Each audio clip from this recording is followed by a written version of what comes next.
det finns många olika slags typer av våld och flera olika nivåer av våld. Och om man ska kolla på definitionen vad våld är, så står det för att våld är varje handling riktad mot en annan person som genom denna handling skadar, smärtar, skrämmer eller kränker, får denna person att göra något mot sin vilja eller avstår från något som denna vill. Och jag tror att våld är så mycket mer vanligt än vad vi tror, och att man har utövat våld och även blivit utsatt för våld, men i olika grader. Det kan till exempel vara att bli mobbad eller mobba någon, att säga fula saker till någon, att skrika någon, att hota någon, att tafsa på någon eller att bli tafsad på, att kanske ställa upp på sex om man inte vill. Så att det kan vara på väldigt många olika sätt.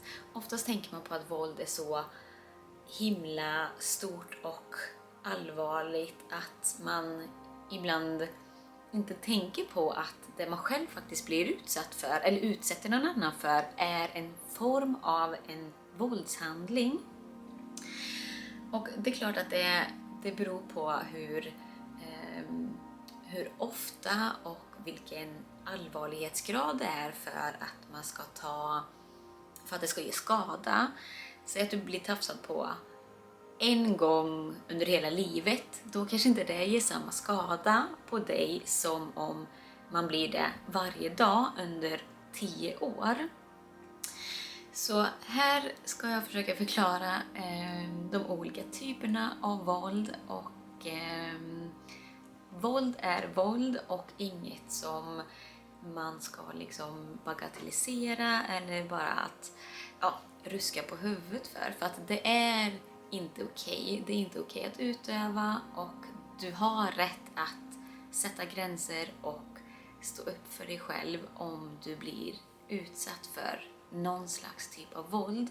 Och då är det viktigt att känna igen vad är våld. För att i min yrkesroll upplever jag i alla fall att många klienter har kommit och sagt att nej, men jag är inte utsatt för våld, och sen så pratar de och så märker man att men det är jättemycket tecken som tyder på att det är våld, men att de själva inte riktigt tänker på det för att man är van vid att leva i en sån relation eller har det på ett visst sätt, så att man blir lite förblindad av sin verklighet för att man tror att det är normalt. Så det här är en liten video för att belysa vilka typer av former av våld det kan vara och vad det kan innebära.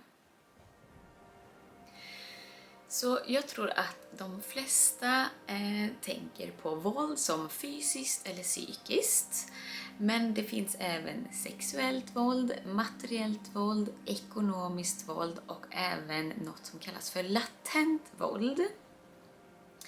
Och ibland går ju också vissa ihop i varandra, och det är väl sällan att någon bara utövar en typ av våld mot en annan person, utan oftast så hänger de ihop på något sätt. Så fysiskt våld, det kan ju handla om allt ifrån att slå någon, putta någon, sparka någon, ge någon en örfil, att dra någon i håret, att rivas, att strypas, att försöka kväva någon. Så att det kan ju även vara med vapen eller tillhuggen, att slå någon med skohorn eller kasta något på någon. Så att allt som har med liksom kroppen att göra, till exempel så här, låsa in någon eller sådana saker, förhindra någon, motverka någon, att någon inte kommer förbi en, sådana saker. Och det kan även vara uppfostringsvåld, säger ju vissa. Men jag gillar inte riktigt det, för då blir det som att om jag uppfostrar i det här syftet. Men det är också en form av våld, till exempel smiska någon i rumpan, dra någon hårt i armen, dra någon i örat. Sådana saker, det är också våld. Och barn som ibland är uppväxta på det sättet, de förstår heller inte det. Så att när man pratar med barn om det, då är det väldigt viktigt att förklara vad våld faktiskt är. För att de är så här: nej, men jag har inte varit utsatt av våld. Men sen så kommer det fram att ja, men pappa drar mig alltid i öronen, eller mamma drar alltid mig hårt i armen så att det gör ont eller så. Så att det är också våld.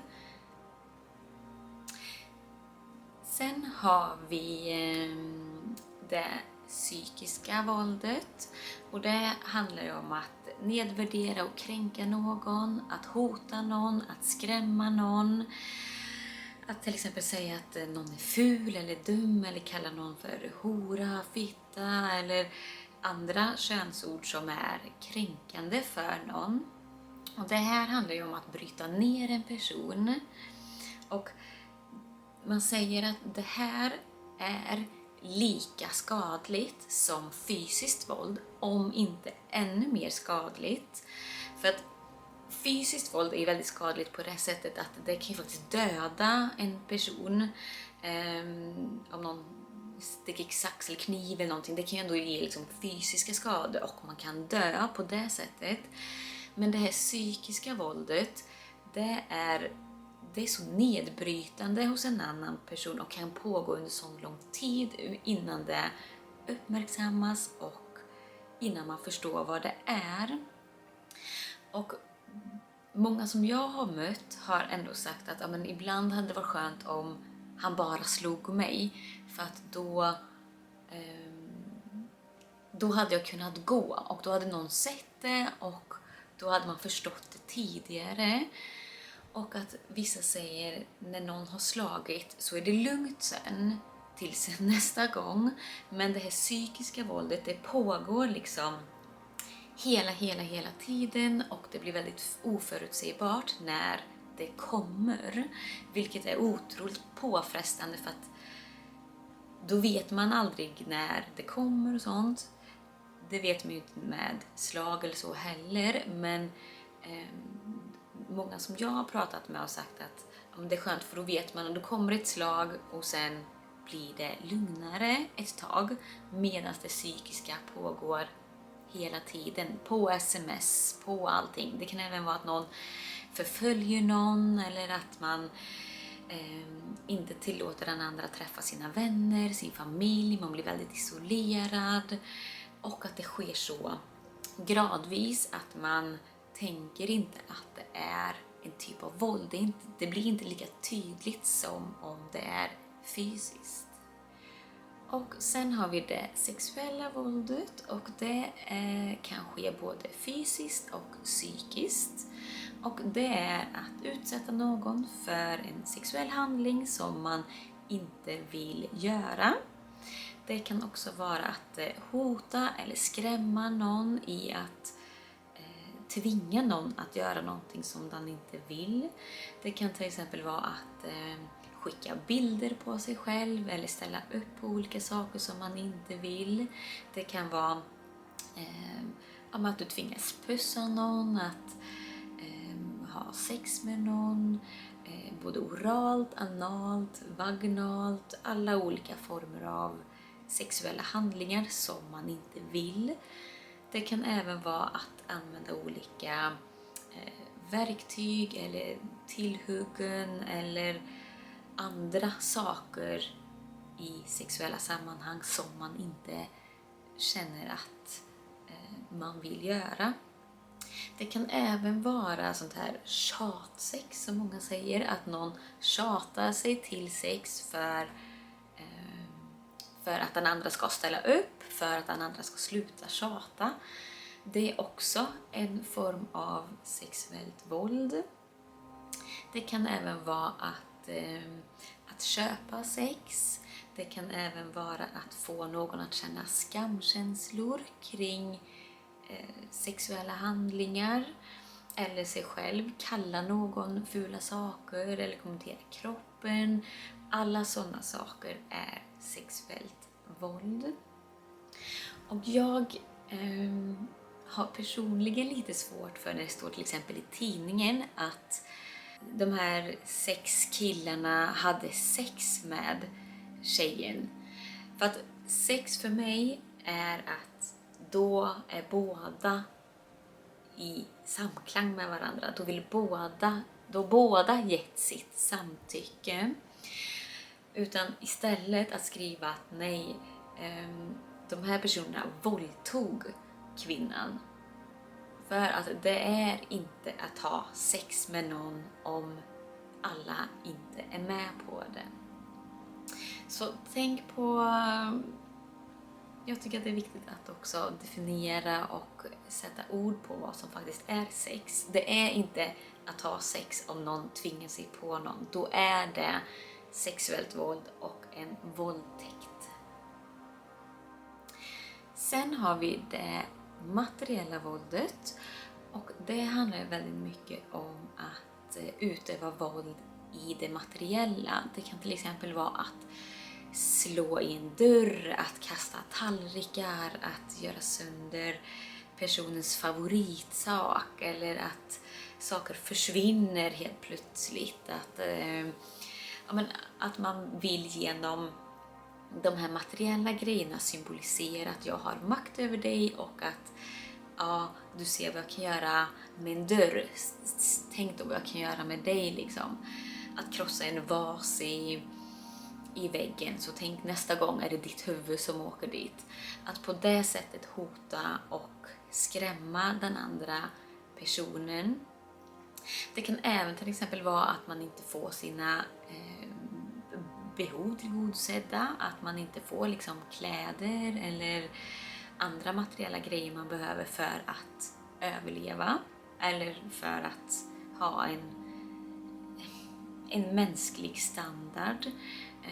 Jag vet att när jag var på socialtjänsten så kom det en vuxen person till socialkontoret där dens partner hade låst in alla dens saker, så personen hade inte tillgång till sin telefon, hade inte några personliga saker, inte tillgång till sina skor, så personen kom barfota till oss.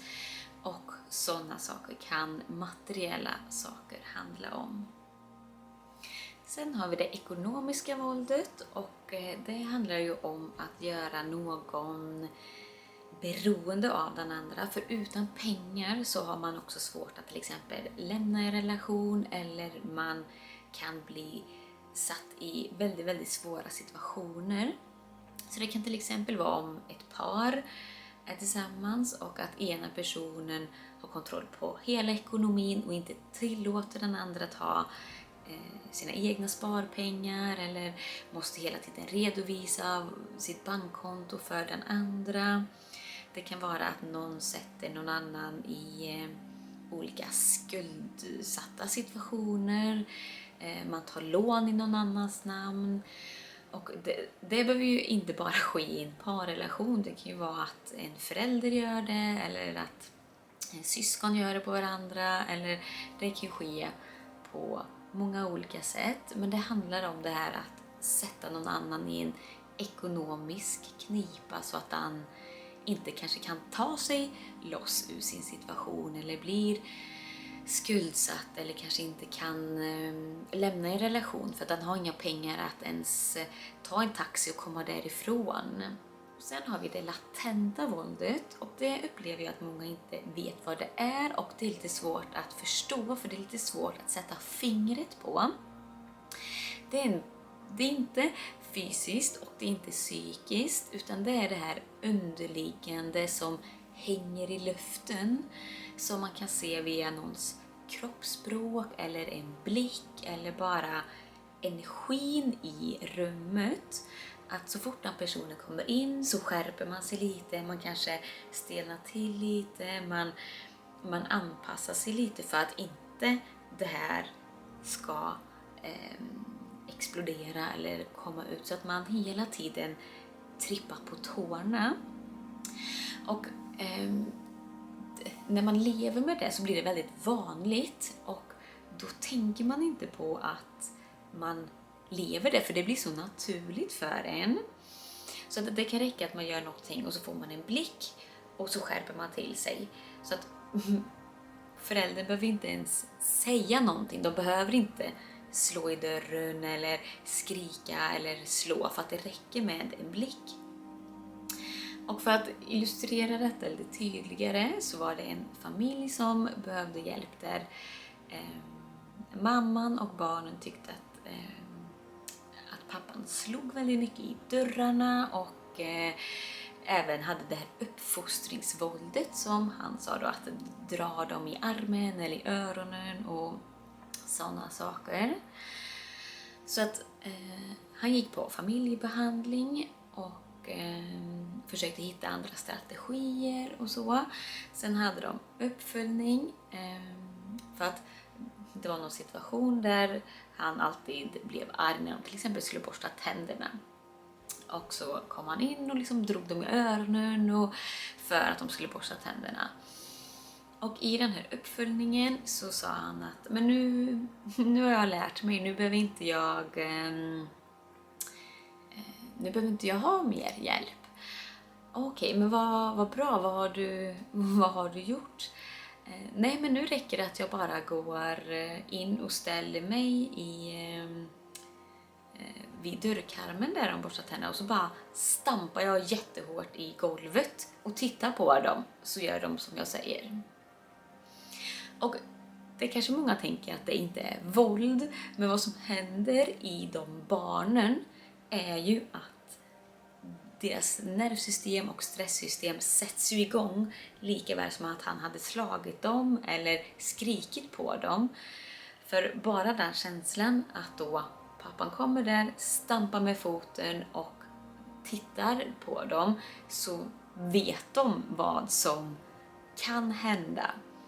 Så det här är en slags form av latent våld och väldigt svårt att förstå när man väl är i det.